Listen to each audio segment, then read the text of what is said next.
రాష్ట్ర వ్యాప్తంగా రైతుల కళ్ళల్లో ఆనందం. కాంగ్రెస్ పార్టీ ఇచ్చిన మాట తప్పదు అని మరొకసారి ఈ రాష్ట్ర ప్రజలకు నిరూపితమైంది.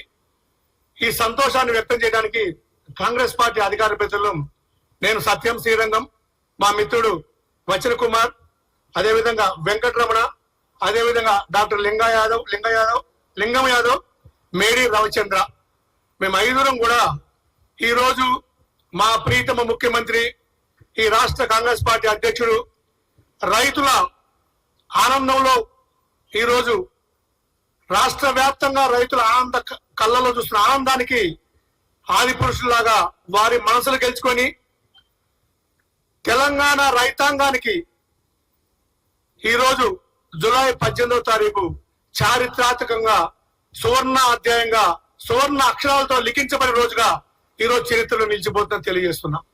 మిత్రులారా, మీరు గతంలో చూశారు, గతంలో ఈ దేశంలో ఈ రాష్ట్రంలో రైతులకి రుణమాఫీ చేసిన ఘనత, రైతులకి రుణమాఫీ మాట ఇచ్చి నిలబెట్టుకున్న ఘనత ఒక కాంగ్రెస్ పార్టీకి మాత్రమే పేటెంట్ హక్కు అని.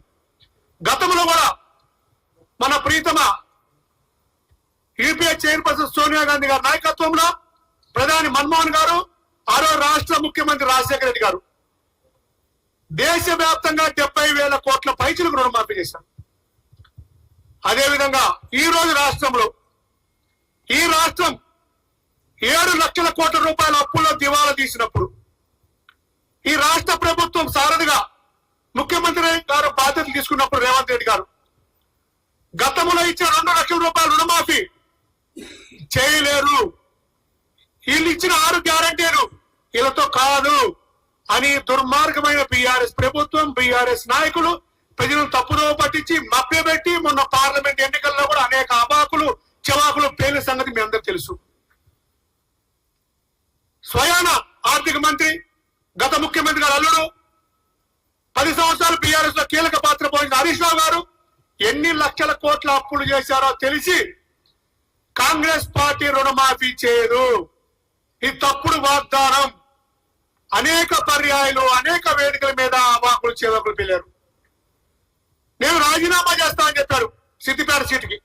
ఇప్పుడు హరీష్ రావు గారికి ఛాలెంజ్ చేస్తున్నాం, మీ రాజీనామా పత్రాన్ని మీరు ఆగస్టు 30వ తారీఖు లోపు రుణమాఫీ చేయకపోతే చూపిస్తున్నాం, మీరు రాజీనామా చేయాలి. స్పీకర్ ఫార్మేట్ లో రాజీనామా చేయండి. ఈ రైతుల మద్దతుతో, ఈ ప్రజల మద్దతుతో, ఈ మహిళల మద్దతుతో మా ముఖ్యమంత్రి గారి నాయకత్వంలో సిద్దిపేటలో కాంగ్రెస్ జెండా ఎగరేస్తాం. మిత్రులారా, ఈరోజు చూస్తున్నారు, ఉదయం నుంచి ఈ రాష్ట్రంలో పండగ సంబరం, అన్ని ఛానల్స్ లో ఆనందం, ప్రతి గ్రామంలో ఆనందం, ప్రతి గ్రామంలో రైతుల ఆనంద భాష్పాలు సంతోషంలో వెల్లడిస్తున్నారు. రుణమాఫీ కాంగ్రెస్ పార్టీ ఇచ్చిన మాట ప్రకారం, ఇచ్చిన వాగ్దానం ప్రకారం 2 లక్షల రూపాయల రుణమాఫీ అంటే బరాబర్ 2 లక్షల రూపాయల రుణమాఫీ చేస్తున్నాం. మా ముఖ్యమంత్రి గారు స్పష్టంగా చెప్పారు, 2 లక్షల పైచీలకు రుణమాఫీ అప్పున్నా 2,30,000, 2,70,000, 2,60,000 అలా ఏమన్నా డబ్బులుంటే మీరు ఆ బ్యాలెన్స్ అమౌంట్ కడితే 2 లక్షలు మేము పై చేయడానికి సిద్ధంగా ఉన్నాం. ఆ విధంగా కూడా మీరు లబ్ధి చేకూరుతుందని చెప్పాడు. ఈ రోజు కూడా మీరు మాట్లాడారు, అది మాట్లాడారు, ఇది మాట్లాడారని కోడిగుడ్డి మీద ఈకలు పీకడానికి టీఆర్ఎస్ నాయకులు ప్రయత్నం చేస్తున్నారు. మిత్రులారా, మీకు అసలు నైతిక హక్కు గాని నైతికత గాని ఉందా? 1 లక్ష రూపాయలు రుణమాఫీ చేస్తామని 2 పర్యాయాలు అధికారంలోకి వచ్చి 25,000 రూపాయల సంవత్సరానికి చేస్తామని మళ్ళీ మాట తప్పి ఏ వాగ్దానాన్ని నిలబెట్టుకుని చరిత్ర మీది ఇచ్చిన వాగ్దానాన్ని బరాబర్ నిలబెట్టుకుంటూ ఈ రోజు కోట్ల మంది రైతులు, లక్షల మంది రైతులు కళ్ళల్లో ఆనందాన్ని చూసి ఈ దేశానికే తలమానికంగా, ఈ దేశానికే ఆదర్శవంతంగా నిలిచిన ఘనత మా ప్రీతమ ముఖ్యమంత్రి, మా రేవంత్ రెడ్డి గారు, మా అన్న